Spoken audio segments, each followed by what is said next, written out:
जय गुरुदेव, जय गुरुदेव, जय गुरुदेव नाम किसका, जय गुरुदेव नाम किसका, जय गुरुदेव नाम किसका। देखो ये मनुष्य मंदिर है, भगवान ने आपको अमूल्य चीज दे दी है और सब कुछ आपके सुपुर्द कर दिया। उन्होंने अपने हाथ में कुछ नहीं रखा। इस मनुष्य को अनमोल चीज देकर के पूरी आजादी और पूरा अधिकार दे दिया। किसी तरह की भी उसने जरा भी किंचित मात्र भी रोक टोक नहीं रखी है। आप आंख से, कान से, मन से, बुद्धि से, हाथ से, पैर से जैसा चाहो वैसा कर्म करो, अच्छा बुरा, उसकी तरफ से जरा भी रोक टोक निशान को भी नहीं। देश की जितनी भी वस्तुएं हैं अपनी, देश में जितने भी मानव हैं सब अपने।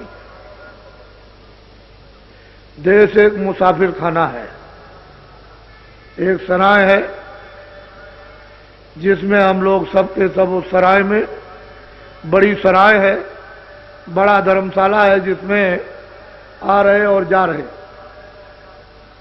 और हम सब लोगों का मिलन थोड़े से समय के लिए, ज्यादा समय के लिए नहीं है।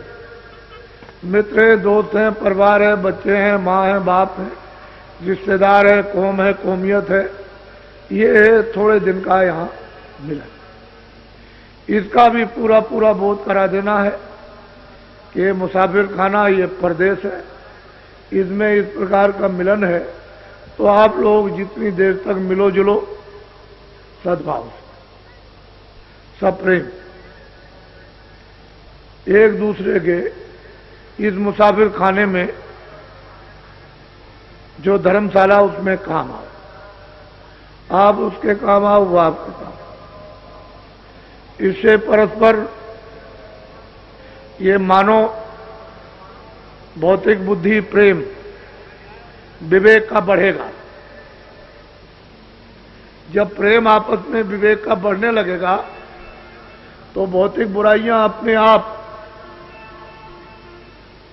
छीड़ होने लगेंगी, कमजोर होने लगेंगी। उनकी तरफ से बुराई, तरफ से लगाव कम होने लगेगा। चाहे वो हिंदू हो, चाहे मुसलमान, चाहे सिख ईसाई, छोटा बड़ा, अमीर गरीब कोई हो, लगाव कम होगा। जब हम में आपस में प्रेम बढ़ेगा, भौतिक सांसारिक बुद्धि विवेक का, तो फिर हमको ये सुनने को मिलेगा कि हम तो विशेष काम के लिए यहां भेजे गए। मालिक ने हमको अनमोल अपनी कारीगरियों से हमको ये तन, ये शरीर, ये जिस्म दिया है, तो हमारा काम तो और है इन्हीं के कामों के साथ में। तो आप में फिर आत्मिक जागृति आप में होगी और फिर वो आत्मिक प्यास लगेगी। जब भूख लगेगी, प्यास लगेगी, तो आदमी उसके लिए कि हमको प्यास लगी है और ये सब अच्छा नहीं लगता, तो वो दौड़ेगा कहीं पानी मिल जाए। तो महात्माओं के पास में ये जल है, भोजन भी है और जल भी, वहां इनको आध्यात्मिक पीने को मिलेगा। उनके पास इसका मुहाना है, स्रोत है, झरना है जो निकल रहा। उस घाट पर अमृत की धारा निकल रही। पीने वाले पी सकते हैं, लेकिन आपको प्यास लगे तब मुंह बंद किए रहोगे। जबरदस्ती कोई मुंह में खोल करके अगर डालना चाहे पानी तो आप बंद कर लो, तो कैसे डालें? तो उसे प्यास के कारण मुंह खुल जाएगा। तो महापुरुष फिर शीतल, जैसे पपिया होता है, उसको जब प्यास लगती है तो इस पानी से उसकी प्यास नहीं जाएगी, वो घड़ों का घड़ों पी ले, लेकिन वो लेट जाता है पूर्णमासी के दिन और मुंह खोल लेता है कि मालिक मुझे बहुत प्यास लगी है, इस पानी से मेरी प्यास नहीं जाएगी। तो मालिक उसके प्रण को, उसकी तड़प को, उसकी प्यास को तो स्वाद की एक बूंद गिरा देता है, उसके मुंह में गिर जाती है, उससे वो जीवित रहता है। इसी तरह से महापुरुषों के पास जल है, भोजन है, वो आध्यात्मिक। लेकिन आप जब बाहर से अपना संबंध है, बाहर से अपने विचार और काम, भौतिक विवेक, प्रेम का नहीं बनाओगे, तब तक ये सब आपके लिए शत्रु हैं। ये चोट मारते हैं, जैसे हथौड़ी की चोट मारी जाती है, ऐसे ही शब्दों की चोट तीखी तीखी मारते हैं। तो उससे मतलब यह है कि शरीर जो है व्याकुल हो जाता है, बेध जाता है और किसी के शब्द बर्दाश्त नहीं होते। लेकिन जब प्रेम हो जाएगा तो सब वही कड़ुए शब्द जो मारेंगे जैसे फूल लग रहे हैं, आपके दिल दिमाग पर उसका कोई असर नहीं किसी तरह का। तो असल में चीज यह है कि ये जो प्रस्ताव पास हुए ये काम के लिए, दया आपके साथ शामिल है। वो जब आप चलोगे तो निमित्त मान बन जाओगे, दया काम करेगा। काम आपका कम और मेहनत कम और काम ज्यादा दिखाई देगा। ऐसा मालूम होगा कि पहले ही से कोई काम कर गया, लेकिन तुम निमित्त मात्र तो बनो। तुम निमित्त मात्र बन के जब तो प्राप्त करो, और तुम निमित्त मात्र नहीं बनोगे तो ये बोध और अनुभव कैसे होगा कि आगे कोई काम कर गया। आपने काफले में देखा और लोगों ने, सबने कानों से सुना, बुद्धि से सोचा कि लोग बैठे हुए हैं, कहते हैं अरे भाई आपका काफला अब आज आ रहा कि कल निकल गया। कह लगे भाई वो तो अभी पीछे आ रहा, अभी तो नहीं निकला। कह लगे जो लाखों आदमी कल से निकल रहे झंडी लेकर के और जय गुरुदेव बोलते हुए, वो कौन लोग थे? हमने भाई वो तो काफला पीछे आ रहा। सब लोगों ने सुना काफला पीछे आ रहा। जब आपको यह अनुभव हो गया कि देश के भूत भी, प्रेत भी आपकी मदद कर सकते हैं, तो आप ये बात क्यों नहीं समझते हो कि दया हमारे साथ शामिल हो जाए, हम निमित्त मात्र बन जाए, काम करने वाले आगे काम कर देंगे। तुम समझोगे कि ये काम तो पहले ही से तैयार है। तो उसमें आपको ये राज नहीं मालूम। तो अभी जो तकलीफ आ रही है, ये 92 का वर्ष है। इसमें विश्व और भारत के लिए इसमें राजनीतिक तरह तरह के उथल पुथल, ये नहीं कि सारे मुल्क में, सारे विश्व में और भारत में, और सामाजिक जातियों का उथल पुथल, साथ ही साथ में धार्मिक, ये सब उथल पुथल होगा। और सारे विश्व में आर्थिक, ये मत समझो कि ये आर्थिक रुपए पैसे का उथल पुथल भारत में नहीं, सारे विश्व में, चाहे अमेरिका हो चाहे रसा हो। आपको तो जरा ज्ञान प्राप्त करना चाहिए। जो इतना कट्टर कम्युनिस्टवाद, जिसके लिए मैं कहता रहा कि भाई चीन भी खत्म हो जाएगा, पहले से चिल्ला रहा, तो ये मजाक समझते थे। ये समझते थे बाबा जी ऐसे ही अंधेरे में कह रहे हैं, ये रसा खत्म हो जाएगा, ये चीन खत्म हो जाएगा, चीन बात खत्म हो जाएगा, ये बात खत्म हो जाएगा, और वो लोग मस्जिद में और मंदिर में जाने लगेंगे, और वो लोग अपनी देवी देवता की पूजा करेंगे। तो ये लोग उस समय पर मैं बोलता था तो मजाक समझते। आप इसकी प्रेरणा लो, जो अभी 6 महीने के अंदर में रसा में कितना बड़ा परिवर्तन हुआ कि कल कुछ, आज कुछ, और फिर उसके बाद कुछ, और उसके बाद कुछ, और बिल्कुल खत्म हो गया। तो क्या आप अपने यहां नहीं समझ सकते? उसको समझना चाहिए। दूसरे देश की मिसाल अपने यहाँ भी लेनी चाहिए। ऐसा नहीं कि गुमसुम बैठे रहे आंख बंद करके और बुद्धि को कुम्मक बना ले कुएं जैसा, और बस उसी में बस उतना ही, उससे आगे कुछ नहीं। तो बहुत बड़ा आर्थिक परिवर्तन, और इसमें बनेगा कारण। ये मेरी बात को अभी याद नोट कर लो कि 4 प्रकार के तो मुद्दे हैं, राजनीतिक उथल पुथल के, सामाजिक जातियों के उथल पुथल के, धार्मिक उथल पुथल, और रुपए पैसे का अर्थ का उथल पुथल। लेकिन इसमें शाखाएं अलग हैं, तो इसमें बनेगा कारण। ये 92 का साल चैत तक लगा रहेगा। अंग्रेजी महीने से तो खत्म हो जाएगा आपका दिसंबर में, जनवरी में खत्म हो जाएगा 1 जनवरी को। लेकिन ये 92 का वर्ष जो है वो चैत तक रहेगा। इसमें बनेंगे कारण। जब कारण बन जाएगा तो बच्चों कार्य, मैं इनको कोई कष्ट नहीं समझता, मेरी निगाह में तो ये कुछ तकलीफ तो आगे आने वाली। आप सब लोगों को तो ये प्रक्रिया पता नहीं कि कुदरत की, भगवान की क्या लीला। हम तो ईश्वरवादी हैं, विश्वास मनुष्य बनो और अपने को दीनता स्थान पर बैठो, दीन होकर के।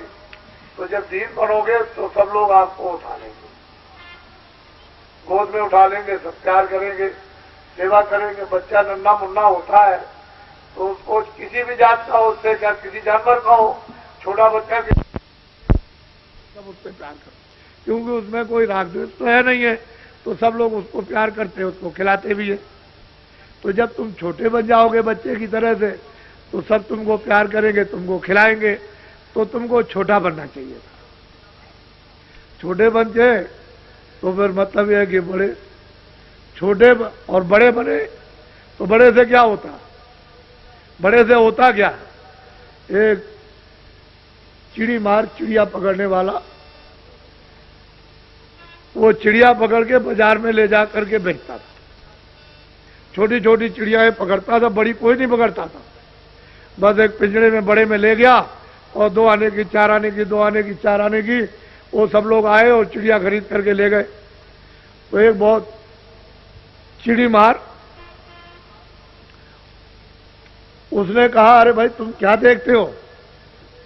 कह लगे, भाई मैं देख रहा हूं, मुझे कोई मजदूरी नहीं मिल रही, तुम देखते नहीं हो, ये चिड़िया ले आता है और बस आकर के यहाँ फटाफट 2-3 घंटे में बेच के चला जाता है, तुम भी चिड़िया पकड़ के ले आओ। तो वो बेचारा उसके कहने से गया, जंगल में इधर उधर देखता रहा, तो उसको देख करके चिड़िया उड़ गई, उस पेड़ से और दूर चली गई। तो एक तालाब में एक केकड़ा था, ऐसे बैठा हुआ था इस तरह से। तो उसने सोचा कि ये बहुत बड़ा भी है और मतलब यह है कि इसका दाम बहुत लगेगा। वो जितना चिड़िया सब बेची जाती है, जिनका दाम उससे ज्यादा इसी का दाम लग जाएगा। तो किसी तरह से उस केकड़ को पकड़ लिया, उसको पकड़ लिया और बाजार में ले गया, उसको बैठा दिया। अब वो केकड़ा ऐसे करके बाजार में बैठा हुआ, और छोटी छोटी चिड़िया सब लोगों ने 2 आने 4 आने की खरीद के चले गए, और बेचने वाले भी चले गए। वो शाम तक अंधेरे तक ऐसा बैठा रहा। तो कह ले, भाई तुम कौन हो? कह लगे, अरे भाई मैं तो आया था कि ये बड़ा है, एक ही पैसा दे देगा, तो मैं तो ले आया पकड़ के, इसका तो एक भी नया पैसा नहीं लगा। इसके बड़े बनने से क्या हुआ? छोटी छोटी चिड़िया यानी बिक गई, और ये इतना बड़ा है और ऐसा मूर्ख और बेवकूफ, इसका कोई भी दाम नहीं लगा। तो जब बड़े बन जाओगे तो आपका कोई मूल्य नहीं है। छोटे बन, परमार्थ में, मानवता में, मनुष्यता में तो छोटा बनना ही चाहिए। और छोटे बनते हैं तो क्षमा करना, अंग्रेजों के राज में जब लोग सेठ साहूकार मंडियों से जब अनाज खरीदते थे, जैसे चना है, तो मुझे एक मुनि मिले, बनी कि आप कहाँ रहते हैं? कह लगे, मैं तो बनारस रहता हूँ, मैं यहाँ अनाज खरीद रहा हूँ। क्या खरीद रहे?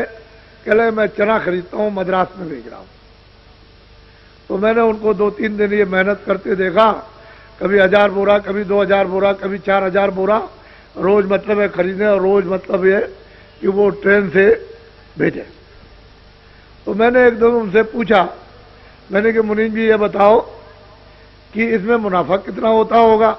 कहने लगे साफ खर्चा काट के, अपना खर्चा, यहाँ का खर्चा, पल्लेदारी का खर्चा और इसका खर्चा और उसका खर्चा और ले जाने का खर्चा और वहाँ का उठाने का खर्चा, वो जितना भी खर्चा है सब काट कूट करके एक बोरे पर 4 आने बचते, 4 आने बचते बस। सब खर्चा काटने के बाद एक बोरे पर, 1 कुंटल पर 4 आने बचते, और 4 आने बचने पर भी वो करोड़पति है। तो उस समय पर कितनी मेहनत कि अच्छा से अच्छा सामान, और मतलब यह है कि ज्यादा से ज्यादा जब जरूरत हुई तो फौरन मद्रास, फौरन गुजरात, फौरन यहाँ, फौरन आसाम और भेज दिया, और 2 आने बोरा बच गया, 4 पैसे बोरा बच गया। लेकिन वहां जनता को भूखों नहीं मरने देते थे ये लोग। आज यह है कि यहाँ पड़ोस में भी अगर चिल्ला रही हो जनता कि हम भूखों मर रहे, अनाज नहीं है, तो यहीं बगल में नहीं जा सकता, इसी जगह। तो एक सेठ साहूकारों का प्रबंध और एक इनका प्रबंध, जमीन आसमान का अंतर। ये चिल्लाते रह जाए रेडियो अखबार पर और मौके पर वहां कुछ भी न जाए और ये कहते हैं कि वो तो पहुंच गया, तो जनता को चकमा दिया, धोखा दिया, पहुंचा ऊंचा कुछ नहीं। तो पहले सेठ साहूकार इस तरह की सेवा करते थे। और कोई आया, सेठ जी आप बहुत बड़े हैं, आप बड़े दयालु हैं। यहाँ ये सब गायें जो चरती हैं जंगल में, यहाँ कहीं भी पानी पात में नहीं है, तो हमारी प्रार्थना है कि एक बावली बनवा दीजिए। उनका अच्छा ठीक है, चलो मुनीम जी एक बावली खुदवा दो, वहाँ जानवर प्यासों मरते। कहीं कुआं है, जरूरत पड़ गई, आदमी जा, कुआं बनवा दो। कह लगे बहुत आदमी आते जाते हैं, सेठ जी एक धर्मशाला बनवा दे। क्या अच्छा। तो वो अपने उस मेहनत से के उस कमाई में से पुण्य भी करते रहते थे। आज अगर कोई बना दे तो पैसे कहां से ले आए, तो वो भी एक काम नहीं कर सकता। तो धर्म में भी चोरी और धर्म में भी झूठ, और धर्मशाला बनवाने में, बावली बनवाने में भी धोखा और बेईमानी। तो ये बताइए कि अच्छे आदमी किधर रह गए। एक युग जमाना ये था, अच्छी कमाई थी, सब लोग शुद्ध पवित्र रहते थे भगवान पर। अब तो सब गड़बड़ हो गया।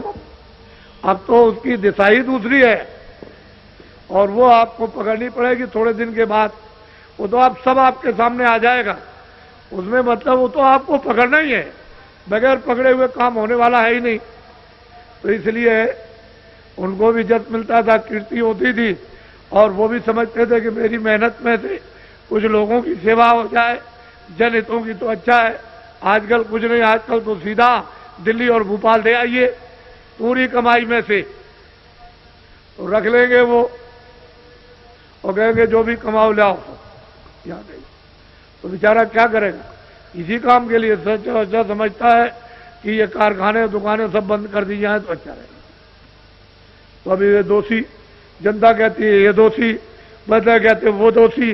तो ये सब बातें जो है अनर्गल, अनविचार, विवेक में कोई चीज जानकारी में नहीं, जो जैसे आया वो पकड़ा आपने, उसकी दिशा वगैरह कुछ नहीं, बस चिल्ला रहे सबके सब। तो असल में पूरा का पूरा माहौल ही बिगड़ गया। अब धीरे धीरे आपको इस तरफ लाया हूं और इसमें ये चीज वहां तक पहुंच जाएगी, जंगलों तक। अब ये जंगलों के लोग भी चल पड़े और अपने आप को बदलने लगे। कितने कितने डकैत और चोर जो सरनाम थे, उन्होंने सब अपने अट्टे कट्टे, बंदूक, राइफलें बाहर की, ये वो सब उठा करके जमीन में गाड़ दी और अच्छे सज्जन बन के भगवान का भजन कर लिया। कहने लगे मुझे महाराज अब कुछ नहीं करना, मैंने जो कुछ भी दुनिया में किया था सब कर लिया। अब तो मुझे अपने किए हुए की क्षमा याचना करनी है, पश्चाताप।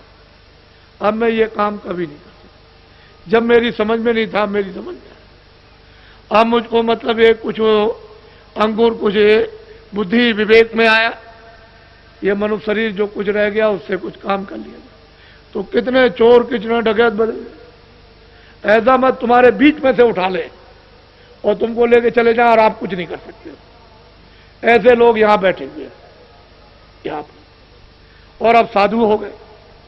कुछ नहीं, अब उनको तमाचा भी मार दो, कुछ नहीं, नहीं तो उनको जरा कड़ी बात कर दीजिए तो बस समझ लीजिए कि आपका लापता हो गया, पता ही नहीं लगेगा। तो ऐसे ऐसे लोग बदल गए। और अब साधु, सज्जन, दयावान, कि दूसरे की तकलीफ को देख के बर्दाश्त नहीं कर पाते। पहले क्या थे और अब क्या? तो ये तो हमेशा परिवर्तन होता है, कोई आज का कोई प्रमाण नहीं है। ये तो पहले के भी प्रमाण है, अब भी है और आगे भी रहेंगे। तो बहुत परिवर्तन हुआ। तो ये तो आपको उसका भगवान का आशीर्वाद मिल गया। गुरुदेव।